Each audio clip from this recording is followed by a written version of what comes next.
everyone, and welcome to today's episode. We're going to be talking about Last to Fall by LYNN H. Blackburn. So, this one is a romantic suspense novel and it fits within the Christian fiction category. And it's also book three in Lynn's Gossamer Falls series. So, why did I want to read this one? Well, I've loved reading this series, including book one, which is Never Fall Again, and book two, which is Break My Fall.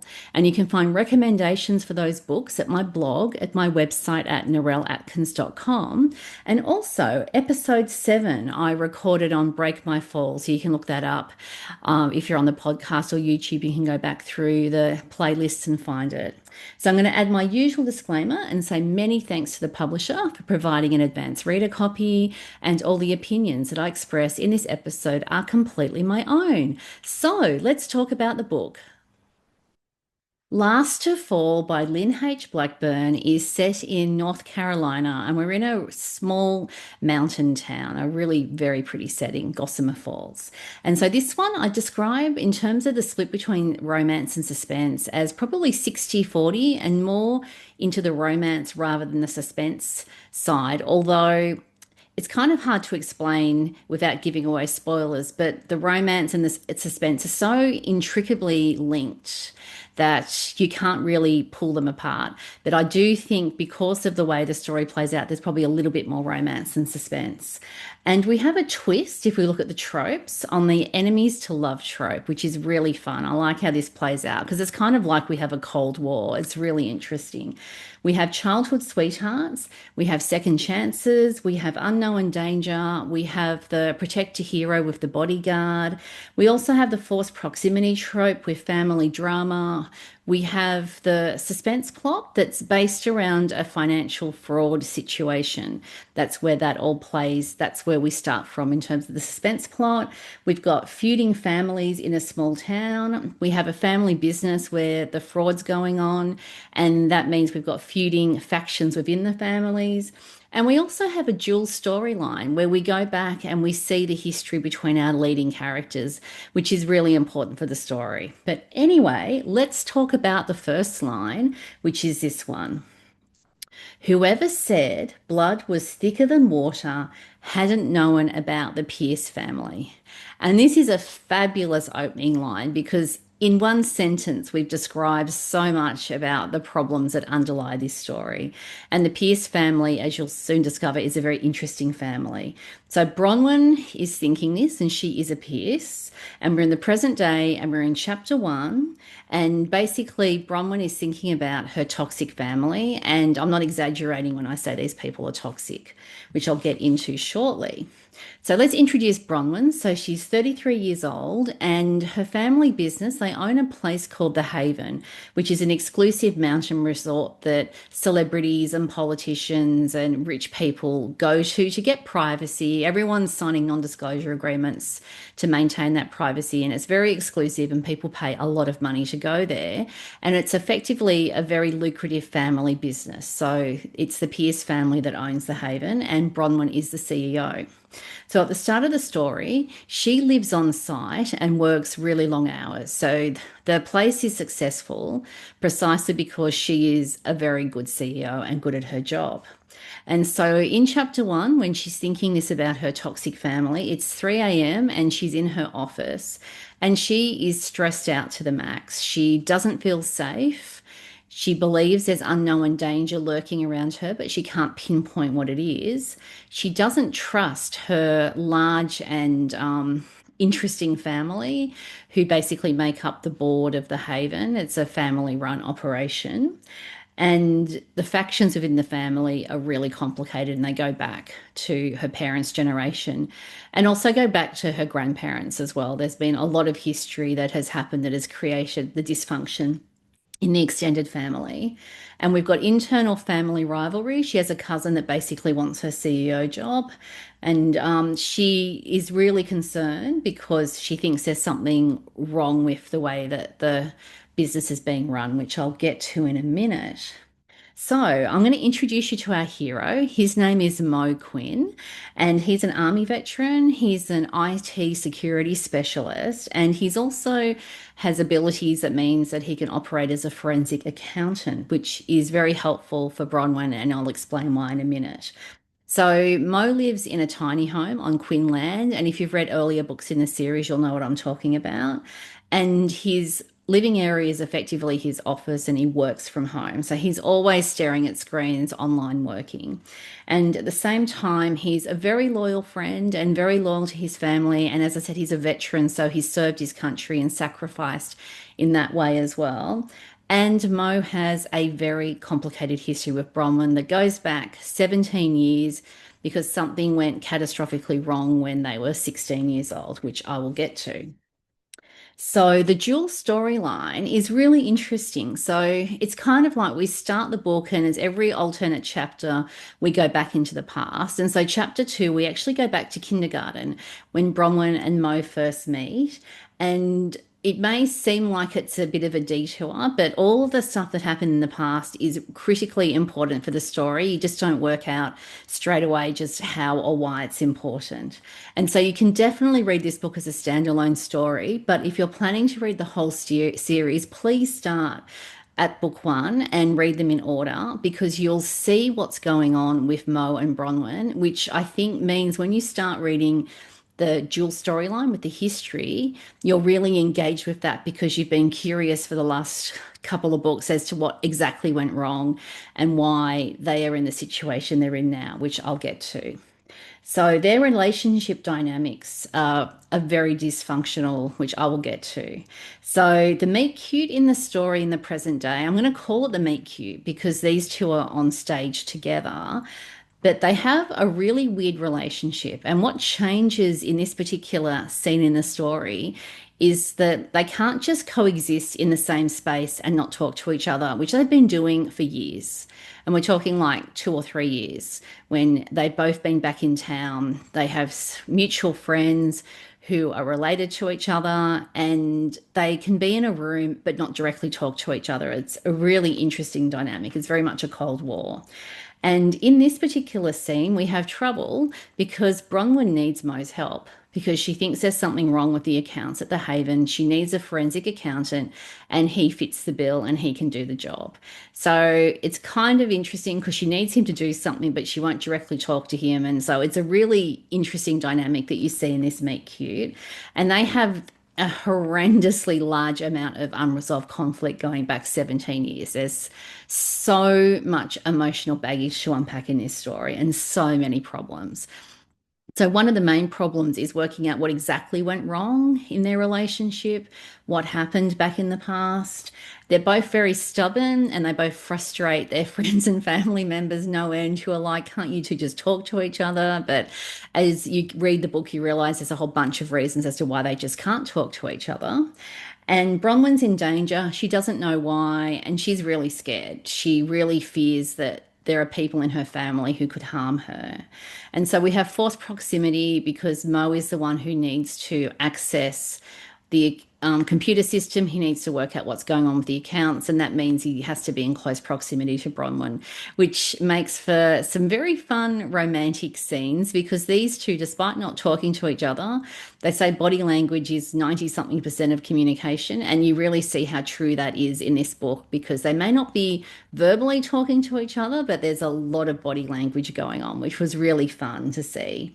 So Bronwyn has had a really hard life. There's probably no other way to describe it. Her childhood and teen years were very tumultuous, and really, it really came down to having neglectful parents who were very selfish, controlling in how they behaved, and Bronwyn had to be their performing monkey and had to do exactly what they wanted. And so when she rebelled against that, everything basically fell apart. And her parents are, if they're not narcissists, they exhibit extreme narcissistic behavior, which has really had some major consequences for Bronwyn and her family. Not they're not a normal family in the sense of being a loving family at all. They're all pretty most of her family have some pretty major emotional issues and problems going on. So she didn't have a supportive family around her, and she's an only child.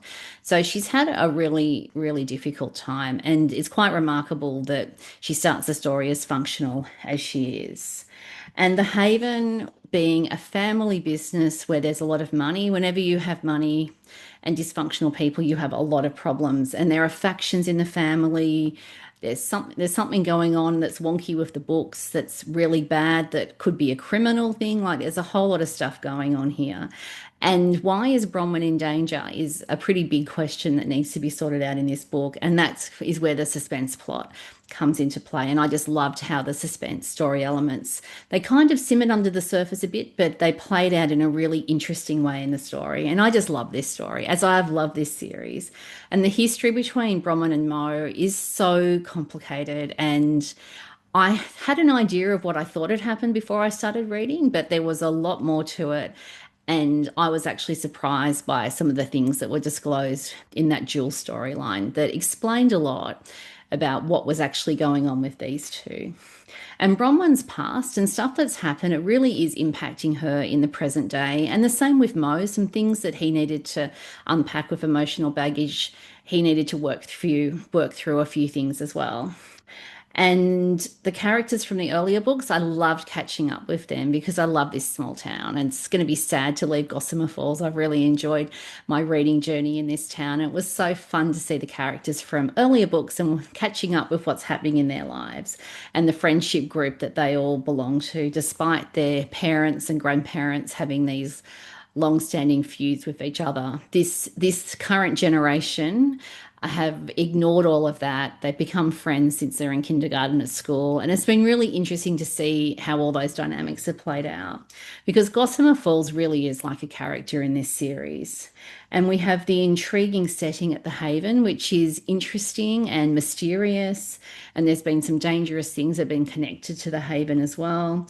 And that suspense plot, I just loved how it simmered along below the surface. So there were some big action scenes in this book, but it wasn't high octane suspense with drama all the time. It was very much the danger was there and you never quite knew when something was going to go wrong. And I just loved the story ending and the series finale. It was just wonderful. And I loved how everything got tied up, and it was a really satisfying story ending and series ending. So, this one I describe as having relevant faith elements. We're dealing with some pretty major betrayal, with both of our leading characters are dealing with betrayal on a pretty epic scale. And we also have forgiveness themes that are explored in the story, and also prodigal themes, which was really interesting, particularly in connection to Bronwyn's journey. And my favourite book quote in the story is this one: "You don't get to demand respect just because she has the misfortune of sharing DNA with you." So this is dialogue. It's pretty straight to the point dialogue from Mo, where he's talking to one of Bronwyn's family members who's on the board at the Haven, and he's being pretty firm with this person who was being completely unreasonable. And we really got to see how Bronwyn's CEO role was a really pretty horrible job. I mean, there were some perks that went along with it, but having to deal with her family is like dealing with a viper pit. And it wasn't easy because she knew there were people that were wanting to undermine her and get rid of her. So it was quite tense whenever she was around her family. And in terms of the impact on me, I was very worried about the characters, especially Bronwyn, with what was going on, because her family were just so untrustworthy and the kind of people that if you could divorce your family, you would do it in a heartbeat, because these people were just awful. And at the same time, I was cheering for Bronwyn and Mo to overcome all of the baggage and all of the problems in the past and get to a place where they could have a healthy and functional relationship, where they could talk about stuff and not live in denial and actually deal with things that have happened. And I just loved how all those dynamics played out in the story. And the story also made me think, especially about dysfunctional families. So you'll often have a family with a couple of people that are interesting and difficult, but it's very unusual to have so many people in an extended family that are just so messed up and selfish and dysfunctional in the way they behave. It was a real viper pit in many ways. And poor Bronwyn, who was stuck, born into this situation that she didn't choose, with parents who treated her as if she was, I can't even explain how badly they treated her. The emotional neglect. She physically had everything she wanted. She financially looked like she had everything she wanted. From the outside, she could potentially even look like a spoilt princess. But beneath all that money and all that pretty veneer, that the perfect family projection that her parents tried to put forward, there were some massive, massive problems. And I really appreciated how Lynn went back into the past and unpacked just how tragic Bronwyn's background was, but at the same time, of how there's hope that you can get healing from these situations and actually move forward and live a functional life yourself. So there was a lot of stuff I was thinking about because evil can flourish when people turn a blind eye and people don't speak up and people don't say something. And I consider it was kind of relatable in terms of the real world where I'm thinking of one situation where I thought, this is a bit interesting about why everyone seems to think that this parenting decision is okay, but to me, it looks like child services should be involved. And it's interesting how a lot of that stuff can get brushed under the carpet or it can be excuses can be made. And when we've got parents that are extremely selfish at best or malignant personalities at worst, you see a lot of pretty bad consequences from that neglectful parenting, for want of a better word. So, in summary, I recommend this book to readers who like the twist on the enemies to love trope with the Cold War that's going on between these characters, who like childhood sweethearts and second chances romances, to readers who like their romantic suspense with forced proximity and the protector hero, to readers who like family drama with intriguing mysteries where you've got fraud in a family business, to readers who like feuding families where you've got internal feuds plus external feuds with other families in town, and to readers who like relevant faith elements that include forgiveness and prodigal themes. Thanks for joining me today. Does Last to Fall sound like a book that you'd like to read? Have you read it? What did you think? You can let me know. If you're listening on the podcast, you can send me a text via a link in the show notes. If you're watching at YouTube, you can like the episode at YouTube and leave a comment at YouTube. And you can also email me via my contact form at my website, and that's at narelleatkins.com. And if you've enjoyed this episode, please subscribe. And you can do that at your favorite podcasting app, or you can subscribe at YouTube, and then you'll get a notification on when my next episode drops. And also, if you've enjoyed this episode, please share the link with a friend, especially a friend who you think would enjoy reading Lynn's books and a friend that enjoys reading romantic suspense. So thanks for tuning in and see you next time.